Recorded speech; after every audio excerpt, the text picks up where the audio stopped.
La véritable histoire du petit poucet. Il y avait une fois mon père, bonhomme qu'il était, coupait le bois que maman l'avait envoyé quérir. Oh, il ne se plaignait guère de cette besogne, n'en connaissant point d'autre et l'hiver approchant. C'est en sifflant qu'il revenait à la maison, nourrir les flammes dans l'âtre brûlant du foyer qui m'a vu naître. Je ne suis point conteur, et crains fort que mon récit ne soit embarrassé de maintes manières. Mais l'histoire qui va suivre devrait intéresser la royale oreille de Sa Majesté. Ce soir-là, maman avait préparé un bon gâteau à la mode du pays. Vous pensez si nous étions contents, moi et mes 6 frères. Quand j'ai eu mangé ma part, elle m'envoya coucher et dit à mon père de lui masser les pieds qu'elle avait tout fourbus. Le bougre s'exécute, tandis que mes frères, toujours à chahuter, souffraient les coups de martinet que ma mère s'appliquait à donner. « Il te faut dormir maintenant, » chuchotait papa, mettant mon voir, comme à son habitude, après s'être acquitté de ses tâches. Ma petite taille lui causait bien du souci. Il se persuadait qu'en dormant plus, je finirais par grandir et réprimander mes frères qui, une fois envoyés au lit, me rendaient les coups reçus de mère. Nous l'entendions meugler depuis en bas des mots plus tranchants que la hache du vieux, qui s'empressait de redescendre, croyant pouvoir calmer le dragon qui m'a insufflé la vie. 1 heure avait passé quand, ne parvenant à m'endormir, je glissai hors de ma couche à la recherche de papa que je surpris en pleine conversation avec maman. « Oh, Marguerite, pourrais-tu bien toi-même mener perdre tes enfants ? Tu vois bien que nous ne pouvons plus les nourrir. Saurais-tu les voir mourir de faim devant tes yeux ?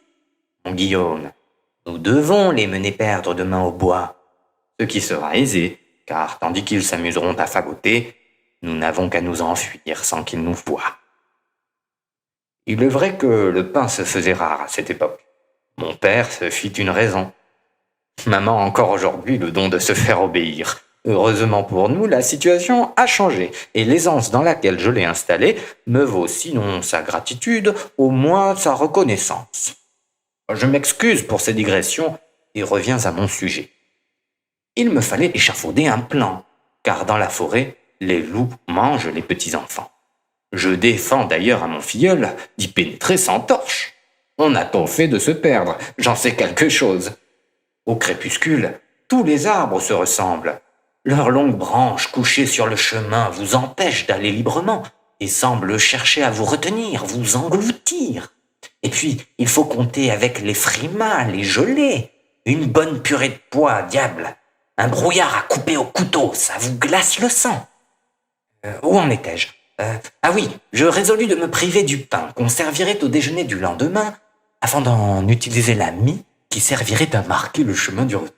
Je le concède à son Altesse royale, ce raisonnement ne suggère ni de près ni de loin une trace quelconque d'esprit en ma personne. Toujours est-il qu'on me félicite d'avoir fait plus tard quelques progrès de ce côté. Il fallait s'y attendre, des oiseaux mangèrent les bouts de pain. Que n'ai-je semé de petits cailloux, me dis-je, nous sommes perdus. La nuit vint, et avec elle un voile opaque qui termina de nous épouvanter. Les ténèbres nous enveloppaient. Mon esprit s'embrumait, s'abîmait dans de terribles images faites de loups et de créatures démoniaques. J'assurai malgré tout à mes frères qu'ils n'avaient qu'à me suivre, que je saurais bien les ramener au logis. Cela me rassurait, je crois, de faire l'important. Et prenant plus de hauteur encore, je grimpai au sommet d'un arbre d'où je vis une maison qui avait de la lumière. « Nous sommes sauvés !» m'écriai-je, persuadé que cette demeure était la nôtre. En haut de mon arbre, je voyais par-delà le tapis de nuages que les sapins perçaient en divers endroits. Mais lorsque je fus de nouveau à terre, je ne vis plus rien. Cela me désola. Cependant, ayant marché quelque temps avec mes frères, du côté que j'avais vu la lumière, je la revis en sortant du bois. Nous arrivâmes au pied d'un sinistre manoir. Mes frères n'osaient presque se parler. Bien sûr, la maison pouvait appartenir à n'importe qui. Peu me chaud, nous échappions à ce dangereux brouillard. Je heurtai la porte jusqu'à ce qu'une bonne femme ouvre et dise en nous voyant: « Qu'est-ce qu'il y a ici? Mes pauvres enfants, où êtes-vous venus? Savez-vous bien que c'est la maison d'un ogre ?» Elle nous expliqua néanmoins combien il était dangereux de passer la nuit dans la forêt, qu'elle aimait mieux nous savoir à l'intérieur et qu'elle pourrait nous cacher à son mari jusqu'au lendemain matin. Dans le moment qu'elle nous priait d'entrer, j'eus un mauvais pressentiment, mais la chaleur d'un bon feu et le parfum d'un mouton qui tourne tout entier à la broche gagnent le cœur des hommes.